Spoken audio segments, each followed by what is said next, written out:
Hello and welcome to another video that I'm going to demonstrate that I have added to my latest custom firmware is the ability to use either a gamepad or keyboard to simulate the touchscreen events so that you're able to play games or use apps that require like a touch screen. So first off, we'll start off with this app I call the KeylayoutEditor. What this app does allow you is to configure your gamepad or your keyboard to do this. So let's start the app. So this app will allow you to create different profiles based on which game that you may want to play. So with this connected, I can add a new profile, and it lists all the. It will go and run through the list of all input devices that you have plugged into your MP16. In this case, I have the AML keypad, which is the remote, and then I have my Logitech gamepad and also my keyboard connected. So when you can, if you have more devices connected, then they'll show up, and then you can create a profile for each of your devices. I'll just configure my gamepad for now. So when I click on that, I come to this screen, and what I have here is that I can add buttons, which when you click on a press of one of the gamepad buttons, you can map that to one of the key codes that is available in Android, or in the case you can also add a touch, where you can configure a button to as a touch screen event on certain areas of the screen. And I also have a CirclePad, which simulate kind of like which you use the analog joysticks to simulate some, like in some of the shooter games where you have a circle pad and you use your hand to go move it in different directions. Or you can also add a mouse capability. That means you can use the buttons and certain clicks to simulate the left, right, up and down of a mouse, and also the left and right clicks. So let's first start with a button. So when you add when you're in this screen, you can simply just press any button on the gamepad, and it will allow you to configure that right away. But in the case of like a touch, you'll have to actually click on touch.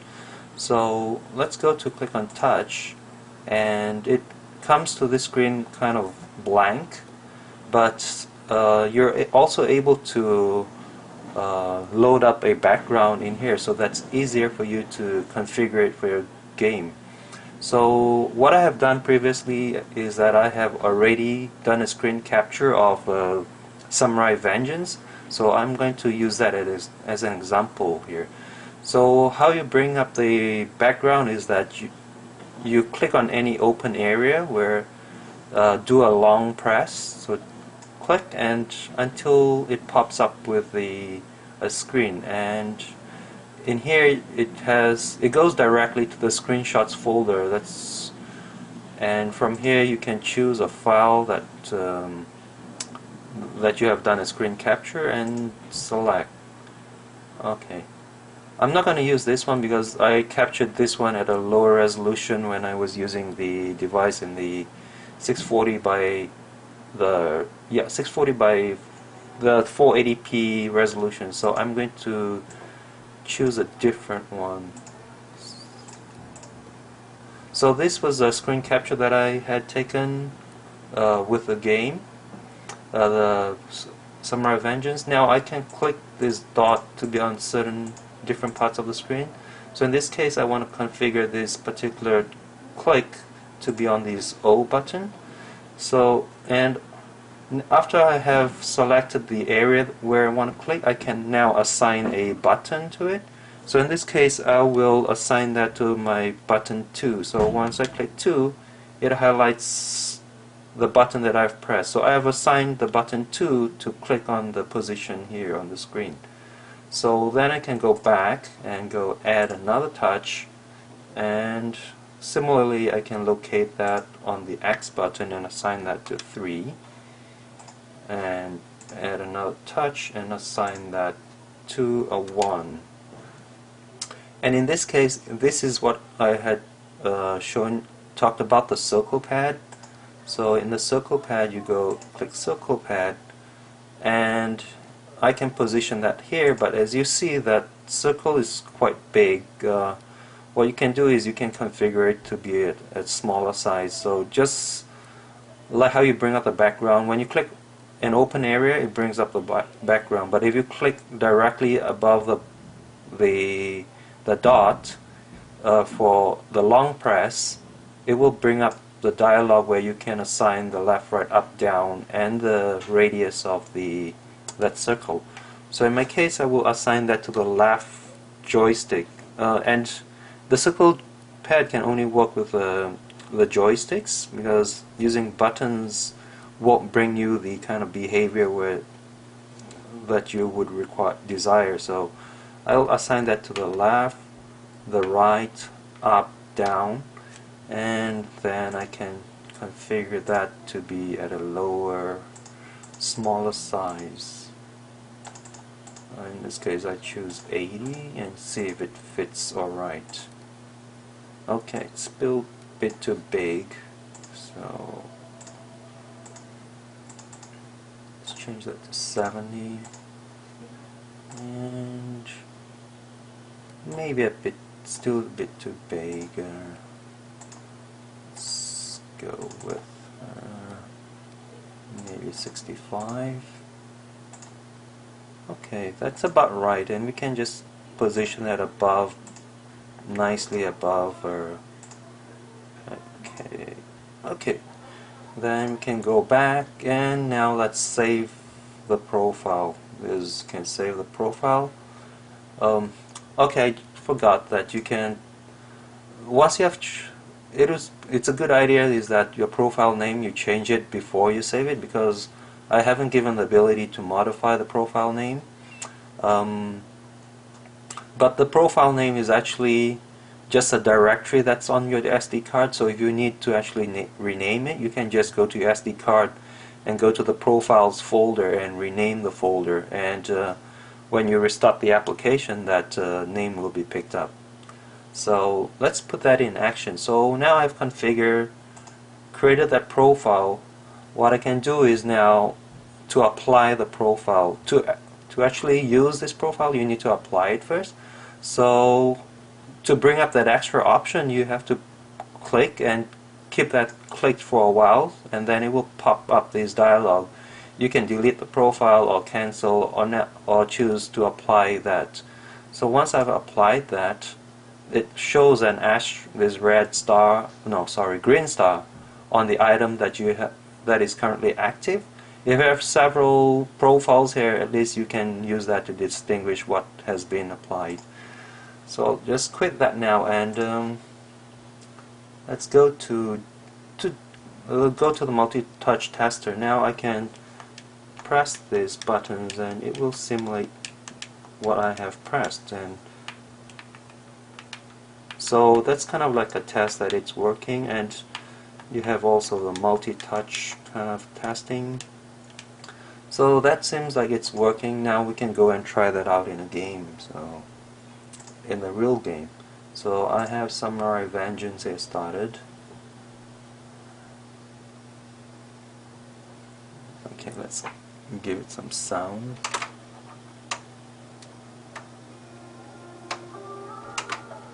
And let's start the game. Oh, I forgot something. Let's go back.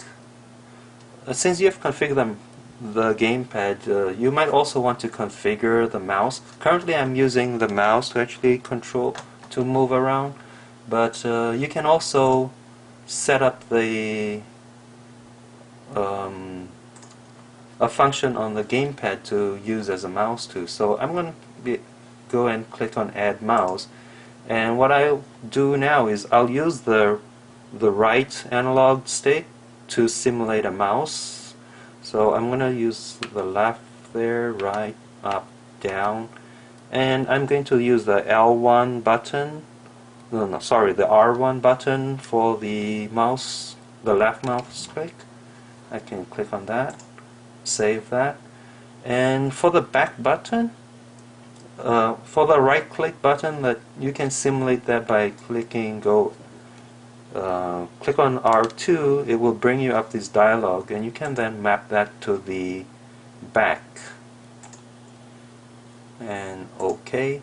And furthermore, you can, if you want to go directly back to the home, you can either click start or select on the gamepad. Let's choose start, and we can map that to the home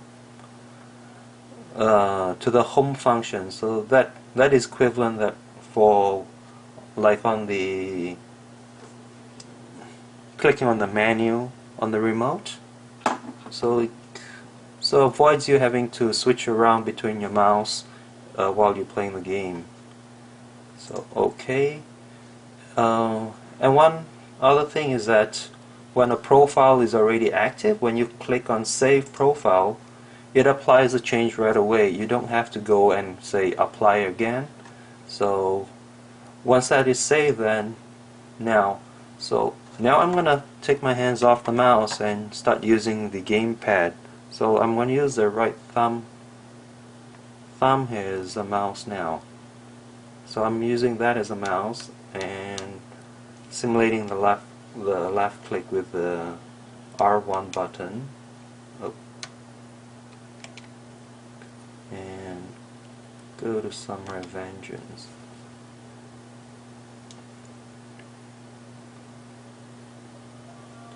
And go Game. Let's choose easy. I'm not that good.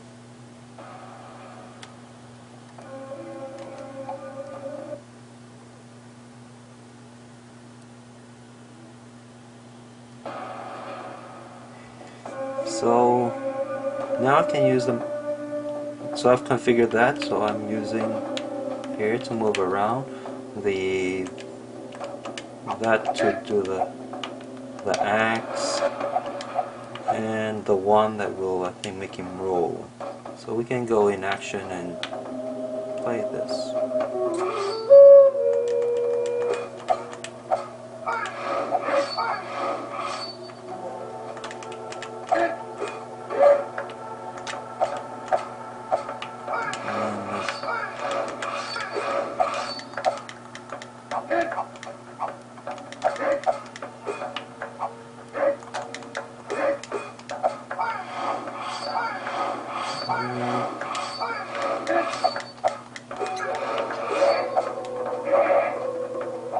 Okay, I'm just going to show that much.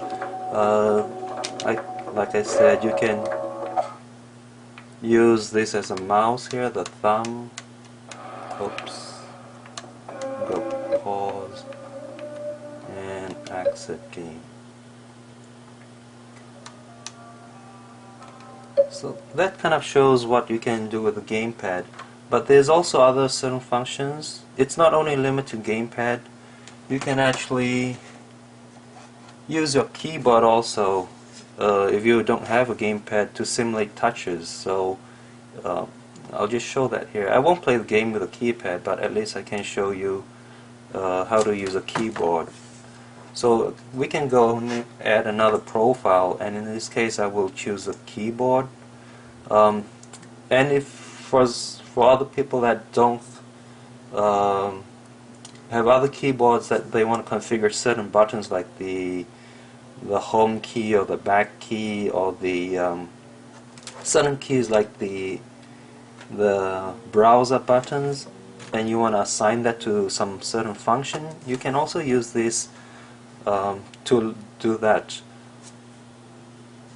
There's also an import function. That is if you have created a profile and you want to duplicate that profile but just want to change a few buttons and you don't want to like reconfigure everything, you can go to import and then choose a profile that you had previously created, and then you can import that file. So that comes into in here. So, but that is a profile for the gamepad, which is not going to be very useful because this is your keypad, the keyboard. So I'm just clicking that and add it again.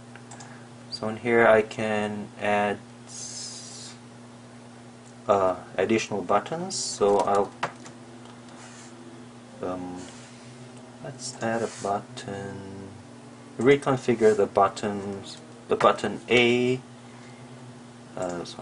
Button A, and I want to change that to 0. Just an example. Also, you can choose a touch. So again, we can load up the. Let's do something else this time. This is what is that? Gorilla Bob. You can configure that. Not a good example too. I'll just stick with this one here. So we can move that dot over here, and then configure any button on the screen. So that's a key D. And you add another touch. I'll just do a bunch of random ones here.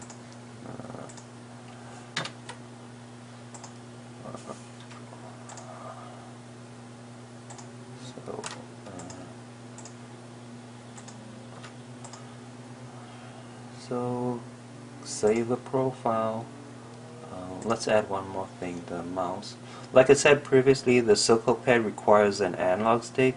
So if you try to configure a CirclePad for the keyboard, it won't allow you. It will just say that, I don't think it will bring you up any key assignments. Then you can just go left, right, up, oops, up, and let's use down. Left button, we'll just use O here. Save that. Keep it pressed, apply. Once that's applied, now I can just demo the. Sorry, not that. Wrong. Multi-touch test. So multi-touch test, now I have F1 key, F2 key. There, I had what else did I have? R key. So it's kind of like multi-touching the screen there. Also, I've configured the arrows here to act as like the mouse, but because it's a keyboard, you can only go left, right, up, down. So you can't go diagonally. If you try to press up and down at the same time, it only goes in one direction. And then you can simulate the left click by. So I've configured the 0 key here. So that, and then you can go.